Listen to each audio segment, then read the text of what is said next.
কি রে, খেয়াল করছস আমগো এরিয়ার ভিতরে আইসা ওপেনে বিড়ি টানতেছে? এই বেটা, এই বেটা দাঁড়া, হাতে এখনো বিড়ি?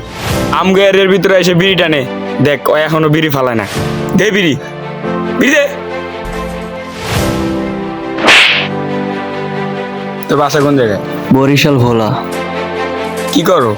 পড়ালেখা করি। ও আচ্ছা, তুমি যে জায়গায় বসে বিড়ি টানতেছো তুমি কি জানো না এই কি বন্ধু এলাকা- তোদের সামনে বেরিয়ে গেছি? এই বেটা তোর এত বড় সাহস!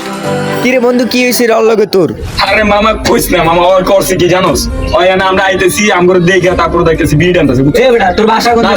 শোন না তারপরে কি হইছে? তারপর ওই মনে করছে লেগে দাঁড়ালো।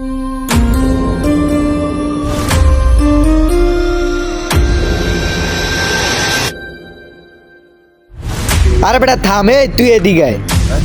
কি রে নাজিম, তুই আর ওর এই এরিয়ার ভিতরে দেখছস? না আজ কি দেখলাম? এই বেটা তোর বাসা কোন জায়গায়?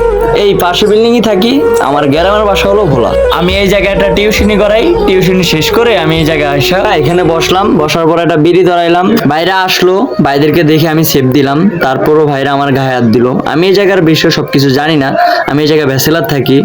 আমি তো আর এই ভাইদেরকে চিনি না, তারপরও আমি সেফ দিলাম। কি ভাই, তুমি ব্যাচেলার থাকো? কি রে বন্ধু, একটা ব্যাচেলারের মনে কত কষ্ট এটা তুই জানোস? তুই যে ওর বিষয় না জেনে ওর গায়ে হাত তুলছিস, এই কাজটা কি তুই ঠিক করছস? ও বেটা তোর ইমোশনাল কথা বাদ দে, এই সমস্ত ব্যাচেলার প্ল্যান পিটাইছি পাড়ায় দে। কি বন্ধু, আমি ইমোশনাল কথা কইতাছি?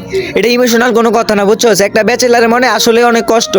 তুই তোর ফ্যামিলি রাইখে দূরে কোনো জায়গায় যায় দেখ, ব্যাচেলার থাকা যে কত কষ্ট। ওই অত ভুলবশত আইসা এই এরিয়ার ভিতরে ঢুকে না একটা বিড়ি খাইছে। তুই একবার চিন্তা কর, তুই তোর ফ্যামিলি রাইখে কোনো দূরে কোনো জায়গায় আইসা যদি একটা বিড়ি খাস, তোর যদি কেউ গায়ে হাত তোলে, এটা কি তোর কাছে ভালো লাগবো? ওই সে ভোলা শহর থেকে আইসা আমগো ঢাকা শহরে কাজ কাম করে ওকে ফ্যামিলি চালায়।